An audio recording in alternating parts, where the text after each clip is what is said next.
A very good morning to all of you. I'm Shanali from Behind Me International Media, and you're watching our morning bulletin. Hope you all had a wonderful weekend.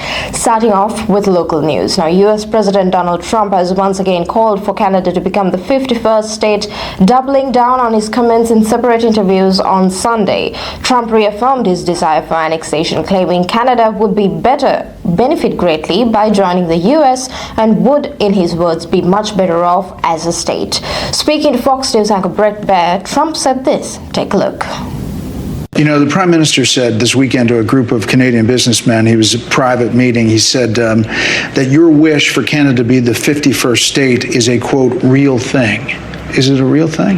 Yeah, it is. I think Canada would be much better off being a 51st state because we lose $200 billion a year with Canada, and I'm not going to let that happen. It's too much. Why are we paying $200 billion a year, essentially in subsidy to Canada? Now, if they're a 51st state, I don't mind doing it. You said that the tariff is a beautiful word. However, according to Statistics Canada, the reality is quite different. In 2023, Canada actually recorded a trade surplus of $94.4 billion with the U.S., combining trade in goods and services. Trump also reiterated that the position while speaking to the press aboard Air Force One. He praised Canadians, saying that I love the people of Canada and we have a great relationship, but went on to say that Canada would benefit from joining the U.S., citing lower taxes and increased prosperity. He even described the idea of Canada without that artificial line as unbelievable. The U.S. president also targeted Canada's defense spending, claiming that the country doesn't contribute its fair share to military costs, and suggested that Canadians rely on the U.S. for protection.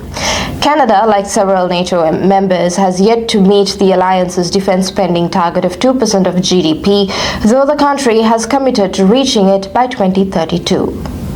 Adding on to that news now, U.S. President Donald Trump announced Sunday that he will introduce new 25% tariffs on all steel and aluminum imports into the U.S., marking another significant step in his ongoing trade policy overhaul. Speaking to reporters aboard Air Force One en route to the NFL Super Bowl in New Orleans, Trump confirmed that the new metals tariffs would be unveiled today. In addition to this, Trump revealed plans to introduce reciprocal tariffs on Tuesday or Wednesday. This policy would apply tariffs to all countries, matching the rates each country imposing on U.S. goods. And very simply, it's if they charge us, we charge them, Trump said. Trump also commented on Japan's Nippon Steel potentially investing in U.S. steel, saying while it could invest, it would not be allowed to acquire a majority stake. Trump expressed confidence that the tariffs would help make U.S. steel more successful, citing strong management. Nippon Steel, however, declined to comment on these latest developments.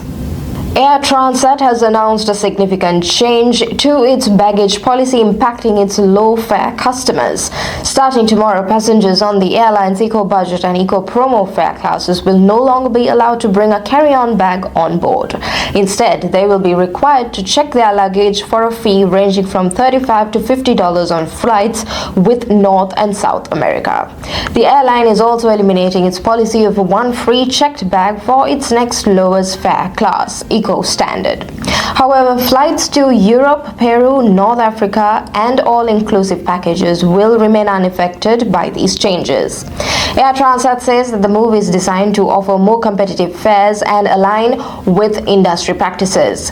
The airline is following a growing trend amongst carriers charging for services that were previously included in the ticket price, such as checked bags, seat selection, and onboard snacks.